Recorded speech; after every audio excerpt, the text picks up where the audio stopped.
Hello नमस्कार good morning सगळ्यांना। तर आज आहे रविवार आणि त्याचसोबत आहे आज 26 जानेवारी। तर प्रजासत्ताक दिनाच्या तुम्हा सगळ्यांना खूप खूप शुभेच्छा।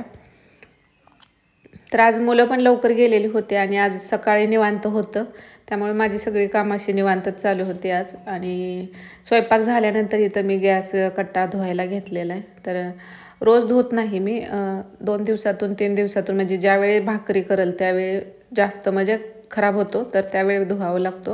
आणि असं वाटलं की जास्त खराब म्हणजे घासते पुसून घेते फक्त सारखं सारखं पाणी ओतून धुण्यापेक्षा मग मी असं भांड्यात पाणी घेऊन कापड त्यामध्ये ओलं करून असं पिळून घेते। कारण ही जी ग्लासची शिगडी आहे ती ना, आपल्या स्टीलच्या शिगड्या रोज धुतल्या तरी चालतात, आपण सकाळ संध्याकाळ धुवू शकतो, पण अशा शिगड्या जर जास्त धुत बसलं ना मग ह्या खराब होतात।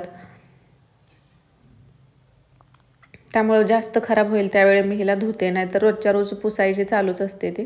सकाळ संध्याकाळ स्वयंपाक झालं की ती साफ करून घेतली की मग जास्त घाण होत नाही। मग अशी जास्त वेळ एखाद दिवशी मग असं सगळं पाणी टाकून मग धुवून घेते व्यवस्थित। पण धुतल्यानंतर मग परत स्वच्छ पुसून कोरड्या कापडाने करून स्वच्छ करून घेते। कारण आतमध्ये जर पाणी असं आत जात राहिलं ना, काय होतं की गंजसुद्धा पकडला जातो आतमध्ये ज्या गॅसच्या पाईप आहेत त्या ठिकाणी। पण धुतल्यानंतर कसं छान अगदी फ्रेश वाटतं, पण आता खराब होते म्हणून ते सारखं धुवू नाही शकत आपण। त्यामुळे वापरायला खरंच स्टीलच्या रफ अँड टफ कसं पण वापरा, त्यात सगळ्या चांगल्या ह्याच्यापेक्षा। हे आता नवीन आल्यानंतर वाटतं आपल्याकडे असावं सगळं, पण जे जुनं आहे तेच वापरायला, म्हणजे त्या जुन्या स्टीलच्या शेगड्या कितीतरी वर्ष आपण वापरल्या तर त्याला काही होत नाही। तसं ही पण शेगडी घेऊन 4-5 वर्ष झाली, पण कधी रिपेअर करावी लागली नाही, व्यवस्थित चाललेली आहे।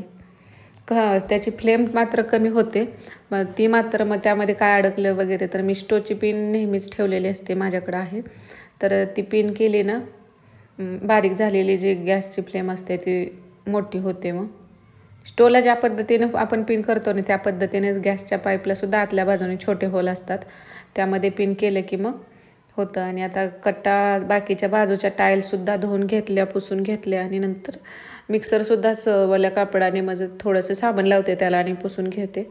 त्यावरती सुद्धा थोडंफार सांडलेलं असतं, आपलं चिकट हात लागलेलं असतं, त्याबरोबर नळसुद्धा घासून आणि नळाच्या बाजूला जिथं भांडी धुतो तिथं बाजूला सगळं ज्या टाईल्स आहेत त्याच्यावरती कसं पाणी उडत राहतं आणि आपण नाही साफ केलं तर, आता इकडं पाण्यामध्ये आमच्याकडं तर खूप क्षार आहेत गावाकडं, तर त्याच्यावरती लगेच पांढरे डाग पडतात। आणि किचन वट्यावरती सुद्धा तसंच होत होतं, म्हणून मी आपलं जे पितांबरी असते ना त्यानं सुद्धा किचन ओटावरचे पांढरे डाग पडले असतील तर ते निघतात।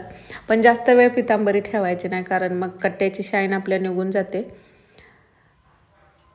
त्यामुळे मी अशा म्हणजे भांडी धुतल्यानंतरची जी जाळी होती ना ती बदलली, जे नेहमीच भांडी आमची सारखीच धुणं होतं, मग तिथं सतत ओलं राहून राहून पांढरे डाग पडत होते, म्हणून जाळी फक्त मी बदलून टाकली। मग आता तिथं सारखा कट्टा खराब होत नाही, फक्त भांडी घासतो त्या ठिकाणी तेवढं थोडंसं पांढरे डाग पडतात, पण ते पितांबरीने निघतात।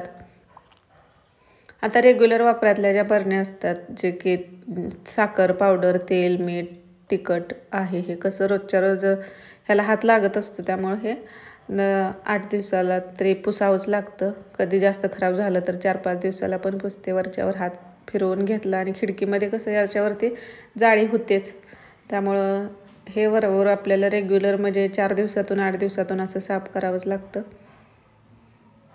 तर पूर्ण किचन कट्टा क्लीन झालेलं आहे, आणि हे परत एकदा दुसऱ्या कापडाने मी व्यवस्थित पुसून घेतला। म्हणजे गॅसच्या स्टँड होतं ते मी उन्हात ठेवलं होतं, उन्हामध्ये म्हटलं ते पटकन सुकेल।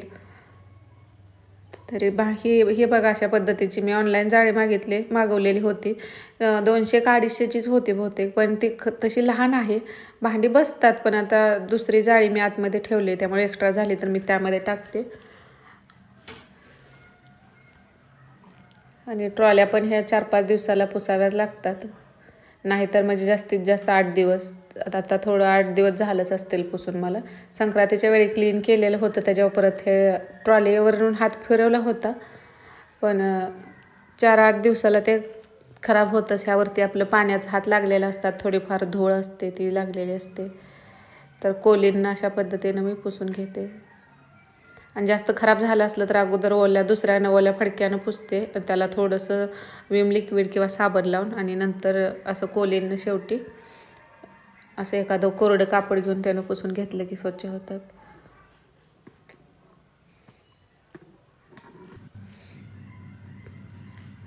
किचनचं कसं आत्ता का कट्टा आपण आवरतो, पण संध्याकाळी परत स्वयंपाकात आहे असा पसारा होत असतो. पण तो ज्या त्या वेळेला आणि रोजच्या रोज आवरलं तरच आपलं किचन स्वच्छ राहतंय, नाहीतर तेलकट डाग जमा होत जातात आणि नंतर आपल्याला ते जास्त घासावं लागतं.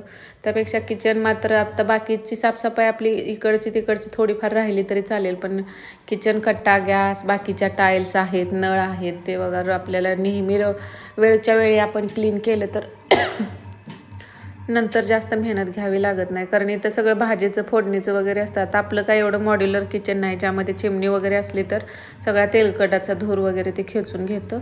तर आपलं असं ओपन किचन, साधा किचनमध्ये काय होतं की मग तो तेलकटाचा आहे ते टाईल्सवरती, खिडकीच्या जाळीवरती असं बसत असतं. तर ते टाईम टू टाईम आपण क्लीन केलं तर मग क्लीन राहायला मदत होते. त्याचसोबत फ्रीजसुद्धा असाच मी कोलीननं क्लीन करून घेतलेला आहे.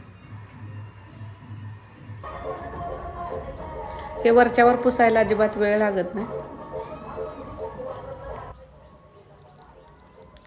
तर आज 26 जानेवारी आहे आणि प्रजासत्ताक दिनानिमित्त इथं मुलांचा सांस्कृतिक कार्यक्रम असतो. अगदी बालवाडीपासून, अंगणवाडीपासून ते 10वी पर्यंतच्या विद्यार्थ्यांचा कार्यक्रम असतो. तर इथून आमच्या खिडकीतून सगळं दिसतं.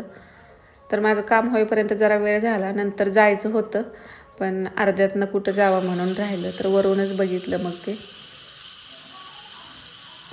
आणि आज जेवणामध्ये बनवलं होते, आता आमच्या घरी व्हेज नॉनव्हेज दोन्ही पण, म्हणजे अर्धे शाकाहारी आहेत अर्धे हे आहेत, त्यामुळं दोन्ही पण बनवावं लागतं. तर मी बटाट्याची पातळ भाजी बनवलेली, मेथीची भाजी बनवलेली आणि इथं अंड्याची भाजी पण बनवायची. तर टोमॅटोची पेस्ट टाकली, त्यामध्येच धना पावडर, हळद, जिरा पावडर, आपलं रेग्युलर काळं तिखट आणि मटण मसाला टाकलेला आहे. एका टोमॅटोची पेस्ट टाकली की थोडासा जरी आपण खोबऱ्याचं वाटण टाकलं तरी बस होतं. आणि यामध्ये जिरं, खोबरं, लसूण, कोथिंबीर आणि दालचिनी, लवंग, काळी मिरी, जो आपला खडा मसाला नेहमीचा असतो, एवढंच यामध्ये मी बारीक करून घेतलेलं आहे. तर खोबऱ्यासोबत खडा मसाला बारीक करते आणि नंतर कोथिंबीर आणि लसूण टाकून बारीक करते. तर दुसरा पण बाकीचा मसाला टाकतो, पण जो फ्रेश मसाला आपण बनवतो त्याचा स्वाद वेगळाच येतो. तर अंडी आता आज मी तळून घेतलेली नव्हती, कारण तळायचं म्हटलं की मग तेलाचा वापर जास्तच होतो त्या आधी तळायला नंतर, त्यामुळे जेवढं शक्य होईल तेवढं भाज्यामध्ये मी तेल कमी टाकण्याचा प्रयत्न करते. आणि थोडंसं गरम पाणी ह्यामध्ये टाकून ही उकडलेली अंडी आता ह्यामध्ये चांगलं ह्याला मसाला पूर्ण शिजेपर्यंत, अगदी तेल सुटेपर्यंत हा मसाला शिजवून घ्यायचा. आणि त्यासोबत अंडीसुद्धा यामध्ये शिजवून होतात. 1-5 मिनटं तरी असं शिजवून घेते, अधूनमधून ह्याला हलवून चेक करून. तर ही बटाट्याची भाजी बनवलेली होती.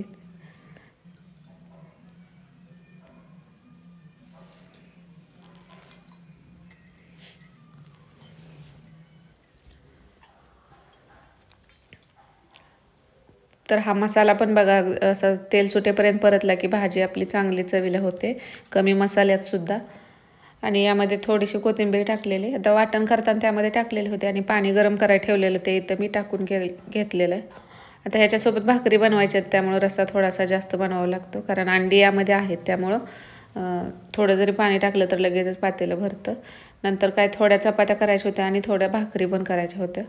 तर हे असं दोन्ही मिक्स म्हणजे नेहमीच असतं, एकदा चपाती भाकरी, 2 टाईम चपाती लागते, 2 टाईम भाकरीसुद्धा लागते. तर अगोदर चपात्या करून घेतल्या आणि नंतर मी चपात्या झाल्यानंतर परत भाकरी बनवून घेतल्या. तर 2-3 भाकरी करायच्या होत्या, जास्त नव्हत्या. नाही तर अंड्याची भाजी पण तयार झालेली.